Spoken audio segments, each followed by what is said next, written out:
Part 1. You will hear a man phoning to inquire about a cleaning service for his apartment.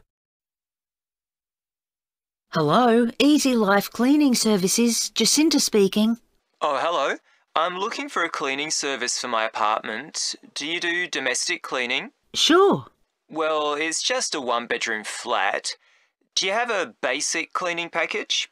Yes, for a one-bedroom flat, we're probably looking at about 2 hours for a clean. So we do a thorough clean of all surfaces in each room and polish them where necessary.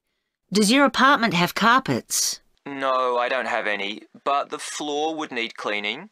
Of course, we do that in every room.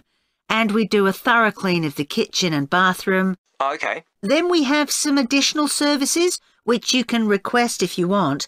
So, for example, we can clean your oven for you every week. Actually, I hardly ever use that, but can you do the fridge? Sure. Would you like that done every week? Yes, definitely. And would ironing clothes be an additional service you can do? Yes, of course. It wouldn't be much, just my shirts for work that week. That's fine. And we could also clean your microwave if you want. No, I wipe that out pretty regularly, so there's no need for that. We also offer additional services that you might want a bit less often, say every month. So, for example, if the inside of your windows need cleaning, we could do that. Yes, that'd be good. I'm on the 15th floor, so the outside gets done regularly by specialists, but the inside does get a bit grubby. And we could arrange for your curtains to get cleaned if necessary. No, they're okay. But would you be able to do something about the balcony? It's quite small and I don't use it much, but it could do with a wash every month or so. Yes, we can get the pressure washer onto that. Now, if you're interested, we do offer some other possibilities to do with general maintenance. For example, if you have a problem with water and you need a plumber in a hurry, we can put you in touch with a reliable one who can come out straight away. And the same thing if you need an electrician. Right, that's good to know. I've only just moved here, so I don't have any of those sorts of contacts. And I don't know if this is of interest to you, but we also offer a special vacuum cleaning system which can improve the indoor air quality of your home by capturing up to 99% of all the dust in the air. So if you're troubled by allergies, this can make a big difference. Right, in fact, I don't have that sort of problem, but I'll bear it in mind. Now, can you tell me a bit about your cleaning staff? Of course. So all our cleaners are very carefully selected. When they apply to us, they have to undergo a security check with the police to make sure they don't have any sort of criminal background. And of course, they have to provide references as well. Then if we think they might be suitable for the job, we give them training for it. That lasts for 2 weeks, so it's very thorough, and at the end of it they have a test. If they pass that, we take them on, but we monitor them very carefully. We ask all our clients to complete a review of their performance after every visit and to email it to us, so we can pick up any problems straight away and deal with them. Okay, well, that all sounds good. And will I always have the same cleaner? Yes, we do our best to organise it that way, and we usually manage it. Good, that's fine. Right, so I'd like to go ahead and...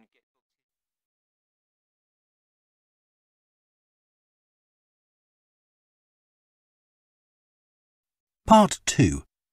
You will hear a training manager giving a talk to a group of senior staff from a hotel chain about the problem of high staff turnover. As many of you here today have worked in the hotel industry for some time, I'm sure you have experienced the problem of high staff turnover in your hotels. Every hotel relies on having loyal and experienced members of staff who make sure that everything runs smoothly. If staff are constantly changing, it can make life difficult for everyone. But why do staff leave frequently in many hotels? Of course, many hotel jobs, such as cleaning, are low-skilled and are not well paid. A lot of managers think it's this and the long hours that are the main causes of high staff turnover. But what they don't realise is that it's the lack of training in many hotel jobs which is a huge factor. So what kind of problems does a high turnover of staff cause? Well, having to recruit new staff all the time can be very time-consuming, and managers may have to cover some duties while waiting for new staff to arrive. This means they don't have time to think about less immediate problems, such as how to improve their service. When staff leave, it can also severely affect the colleagues they leave behind. It has a negative effect on remaining staff, who may start to feel that they too should be thinking about leaving. So what can be done to change this situation? Firstly, managers should stop making basic errors which leave their staff feeling upset and resentful. When organising shifts, for example, make sure you never give certain staff preferential treatment. All staff should be given some choice about when they work, and everyone should have to work some evening and weekend shifts. If you treat staff fairly, they'll be more likely to step in and help when extra staff are needed. Keeping staff happy has other tangible benefits for the business. Take the Dunwich Hotel as an example. It had been experiencing a problem with staff complaints, and in order to deal with this, invested in staff training and improved staff conditions. Not only did the level of complaints fall, but they also noticed a significant increase in the amount each customer spent during their stay. They have now introduced a customer loyalty scheme, which is going really well. Now, I'd like to look at some ways you can reduce staff turnover in your hotels, and I'll do this by giving some examples of hotels where I've done some training recently. The Sun Club received feedback which showed that staff thought managers didn't value their opinions. They weren't made to feel they were partners who were contributing to the success of the business as a whole. This situation has changed. Junior staff at all levels are regularly invited to meetings where their ideas are welcomed. A year ago, the Portland recognised the need to invest in staff retention. Their first step was to introduce a scheme for recognising talent amongst their employees. The hope is that organising training for individuals with management potential will encourage them to stay with the business. At Bluewater, managers decided to recognise 50 high achievers from across the company's huge hotel chain. As a reward, they're sent on an all-expenses-paid trip abroad every year. Fun is an important element in the trips, but there's also the opportunity to learn something useful. This year's trip included a visit to a brewery, where staff learned about the new beer that would be served in the hotel. Pentlow Hotels identified that retention of junior reception staff was an issue. In order to encourage them to see that working in a hotel could be worthwhile and rewarding with good prospects, they introduced a management program. These staff were given additional responsibilities and the chance to work in various roles in the hotel. Green Planet wanted to be seen as a caring employer. To make life easier for staff, many of whom had childcare responsibilities, the hotel began issuing vouchers to help cover the cost of childcare. Louise Marsh at the Amesbury has one of the best staff retention rates in the business. Since she joined the company, she's made a huge effort to achieve this by creating a cooperative and supportive environment. For her, the staff are part of a large family where everyone is valued. Okay, now I'd like to move...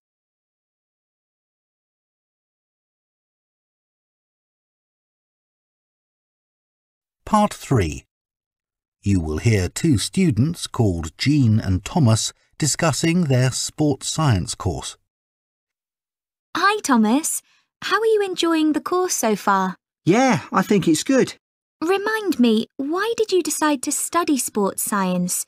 Didn't you want to be a professional athlete when you were at school? Yeah, that was my goal, and all my classmates assumed I would achieve it. They thought I was brilliant. That must have been a nice feeling. I thought I could win anything. There was no one who could run faster than me. Exactly. So what happened? Did your mum and dad want you to be more academic? Not at all. Perhaps they should have pushed me harder, though. What do you mean? I think I should have practiced more. What makes you say that? Well, I went out to Kenya for a couple of weeks to train. Really? Oh, I didn't know that. I was chosen to go there out of loads of kids and run with some of the top teenage athletes in the world. And I was so calm about it. I just kept thinking how fortunate I was. What a great chance this was. Everyone back home was so proud of me. But once we started competing, I very quickly realised I wasn't good enough. That must have been a huge shock. I thought, this can't be happening. I was used to winning. I'm sorry to hear that. It's okay. I'm over it now, and I think it's much better to do a university course. And this one has such a variety of sports-related areas. It's going to be good. Oh, I agree. I chose it because of that. So, Jian, have you thought of any ideas for the discussion session next week on technology and sport? We have to cover more than one sport, don't we? Yeah. You know, we always think technology is about the future, but we could gather some ideas about past developments in sport. Look at early types of equipment, perhaps. I remember reading something about table tennis bats once, how they ended up being covered with pimpled rubber. 'Cause they were just wooden at first, I'd imagine. Yeah. In about the 1920s, a factory was making rolls of the rubber in bulk for something like horse harnesses. Really? Yeah, and someone realised that it would make a perfect covering for the wooden bats. So, what about cricket? That's had a few innovative changes. Maybe the pads they wear on their legs? I don't think they've changed much, but I'm just looking on the internet. And it says that when the first cricket helmet came in 1978, the Australian batsman who first wore it was booed and jeered by people watching because it was so ugly. Wow! Players have to protect themselves from getting hurt. I mean, everyone wears one now. Unlike the cycle helmet. Well, unless you're a professional. But you're right, many ordinary bikers don't wear a helmet. Hey, look at these pictures of original helmet designs. This one looks like an upside-down bowl. Yet the woman's laughing.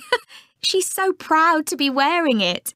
It says serious cyclists ended up with wet hair from all the hard exercise. I guess that's why they have large air vents in them now, so that the skin can breathe more easily. OK, so we've done helmets. What about golf balls? Or better still, golf clubs. They've changed a lot. Yeah. I remember my great-grandfather telling me that because a club was made entirely of wood, it would easily break and players had to get another. There's no wood at all in them now, is there? No, they're much more powerful. The same must be true of hockey sticks. I don't think so, because players still use wooden sticks today. What it does say here, though, is that when the game started, you had to produce a stick yourself. I guess they just weren't being manufactured. So, one more perhaps? What about football? Well, I know the first balls were made of animal skin. Yeah, they covered them with pieces of leather that were stitched together. But the balls let in water when it rained. Oh, that would have made them much heavier. That's right. You can imagine the damage to players' necks when the ball was headed. Oh, how painful that must have been. Yeah. Well, I think we can put together some useful ideas.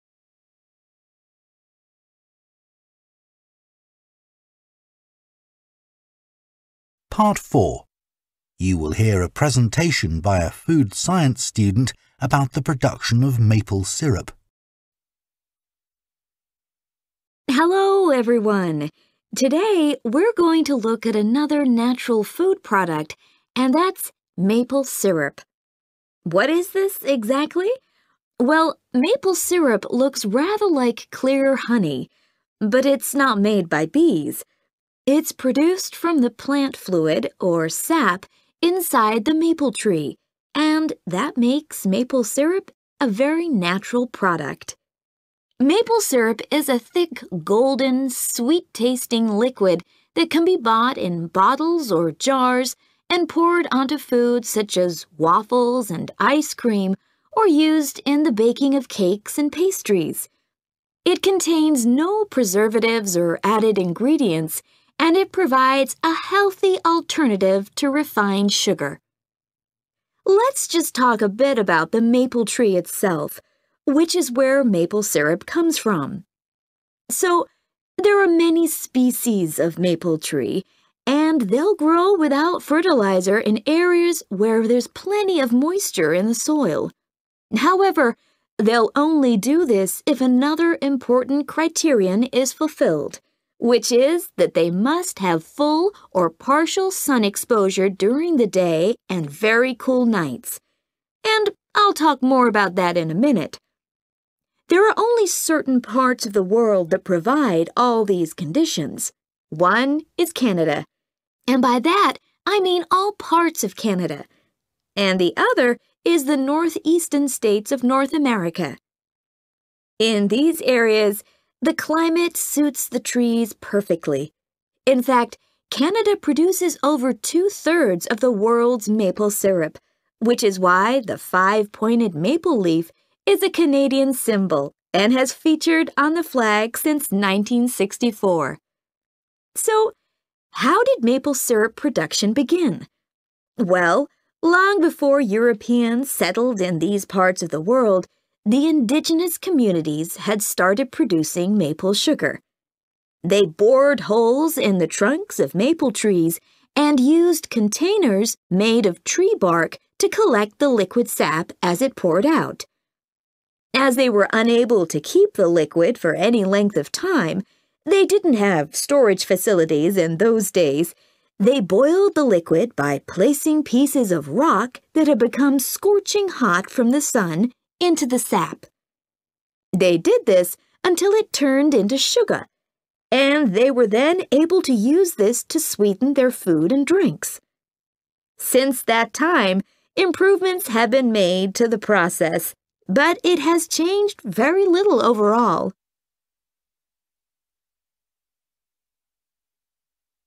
So, let's look at the production of maple syrup today. Clearly, the maple forests are a valuable resource in many Canadian and North American communities. The trees have to be well looked after, and they cannot be used to make syrup until the trunks reach a diameter of around 25 centimeters. This can take anything up to 40 years. As I've already mentioned, maple trees need the right conditions to grow and also to produce sap. Why is this? Well, what happens is that during a cold night, the tree absorbs water from the soil, and that rises through the tree's vascular system. But then, in the warmer daytime, the change in temperature causes the water to be pushed back down to the bottom of the tree.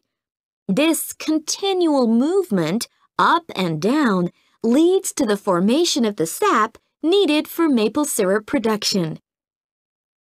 When the tree is ready, it can be tapped, and this involves drilling a small hole into the trunk and inserting a tube into it that ends in a bucket. The trees can often take several taps, though the workers take care not to cause any damage to the healthy growth of the tree itself. The sap that comes out of the trees consists of 98% water and 2% sugar and other nutrients. It has to be boiled so that much of that water evaporates, and this process has to take place immediately using what are called evaporators. These are basically extremely large pans. The sap is poured into these. A fire is built, and the pans are then heated until the sap boils. As it does this, the water evaporates and the syrup begins to form. The evaporation process creates large quantities of steam, and the sap becomes thicker and denser, and at just the right moment, when the sap is thick enough to be called maple syrup, the worker removes it from the heat. After this process, something called sugar sand has to be filtered out, as this builds up during the boiling and gives the syrup a cloudy appearance and a slightly gritty taste. Once this has been done, the syrup is ready to be packaged so that it can be used for a whole variety of products. It takes 40 liters of sap to produce 1 liter of maple syrup, so you can get an idea of how much is needed. So that's the basic process. In places like Quebec,